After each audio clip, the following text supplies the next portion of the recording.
Hey everybody, Nick Espinoza, your chief security fanatic here. Don't forget to subscribe. Today, I want to talk about law enforcement because you're using artificial intelligence and that AI is apparently deleting evidence.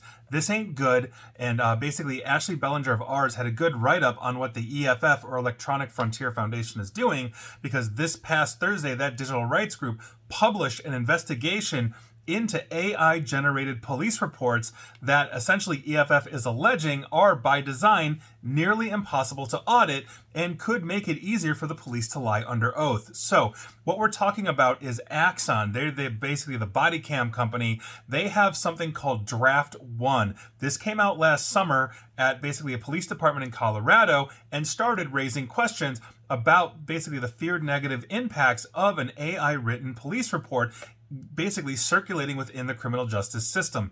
Now, the tool relies on a ChatGPT variant to generate police reports based on body cam audio, which police are then supposed to edit to correct any mistakes, assess the AI output for biases, or add key context. In other words, the AI is just cranking through the report, it's taking the audio, it may make mistakes. We've all seen AI hallucinate, we've all seen AI simply just misunderstand something, but the EFF found that the tech, and I quote, seems designed to stymie any attempts at auditing, transparency, and accountability, end quote.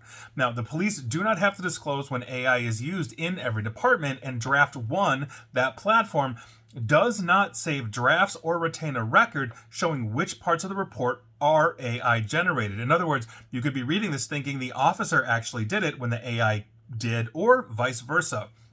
So, departments are not retaining different versions of the draft either, therefore making it difficult to assess how one version of an AI report may compare to another to help the public determine if the technology is good or bad, right? This also raises a question, according to the EFF, and I quote, why wouldn't an agency want to maintain a record that can establish the technology's accuracy, end quote. And yeah, that's a really good question, isn't it? So, it's currently hard to know if the police are editing these reports or, quote, reflexively rubber stamping the drafts to move on as quickly as possible, end quote. And that is the concern. When you're just relying on AI or you think it's authoritative to the point where it can't make mistakes, and let's say, the officer says, hands up, and the guy says, no, I won't, but it writes, yes, I would for some reason, or vice versa, or whatever it is, these are potential issues that we have. Audio is not always 100% clear, especially when it's coming from a body cam, and the officer is moving around, rustling, all these kinds of things. This is particularly troubling, according to the EFF, because Axon disclosed to at least one police department that, quote, there has already been an occasion when engineers discovered a bug that allowed officers on at least 3 occasions to circumvent the quote-unquote guardrails that supposedly deter officers from submitting AI-generated reports without reading them first.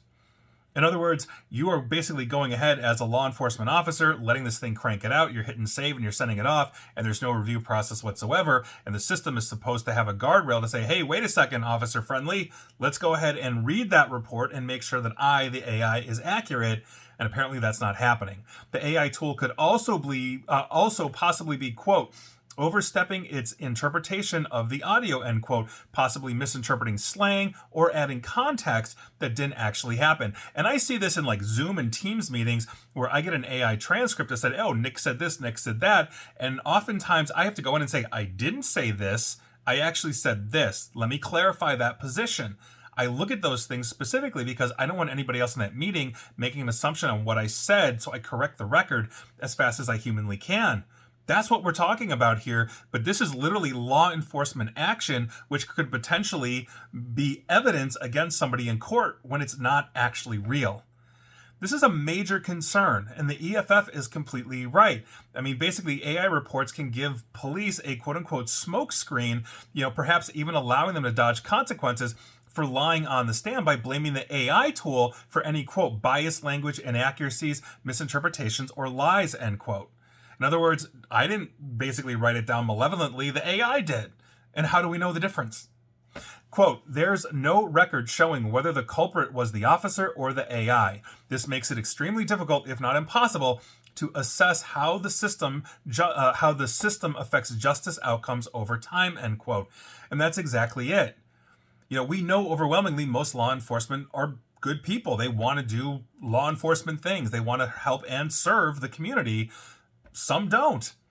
This possibly gives them an out. right? It gives them an alibi when, quite frankly, they're the one being malfeasant. And that's true of any vertical, right? The police are not immune from that either. So, according to the EFF, Draft 1, quote, seems deliberately designed to avoid audits that could provide any accountability to the public, end quote. In one video from a roundtable discussion that the EFF reviewed, an Axon senior principal product manager for generative AI touted Draft 1's disappearing drafts as a feature, explaining, and I quote, Axon's product manager, "We don't store the original draft, and that's by design, and that's really because the last thing we want to do is create more disclosure headaches for our customers and our attorneys' offices," end quote. In other words, they're promoting this to law enforcement as a way of essentially obfuscating what should be, or rather should have, a chain of custody.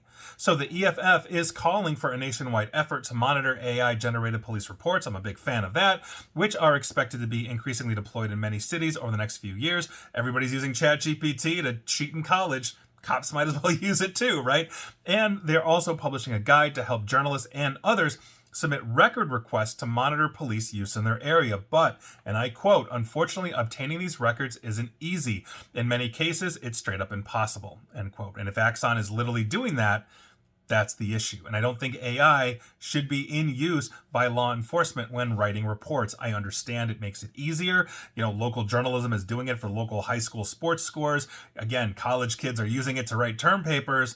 But when we are talking about potential evidence or lack thereof, or fabricated in a court of law, when we have somebody potentially innocent that was misinterpreted or misheard by the AI when they say X, but the AI says they said Y, that's of deep concern. We are innocent until proven guilty, and that proof and that evidence has chain of custody. I've talked about this, I've written on these things before, and if we have something that doesn't have that transparency, that wasn't actually generated by the officer, or we can't listen to the audio ourselves because we're just accepting an AI transcript, that should be of deep concern to anybody in the United States. So I'll leave it at that. That is your news of the day, and best of luck to us all on this one, I guess. And please like, share, follow me here on Facebook and Twitter at NickAESP. And please feel free to subscribe to me at YouTube as well. And as always, stay safe, stay online, and please, please, please attempt to stay private, informed, and secure. Take care.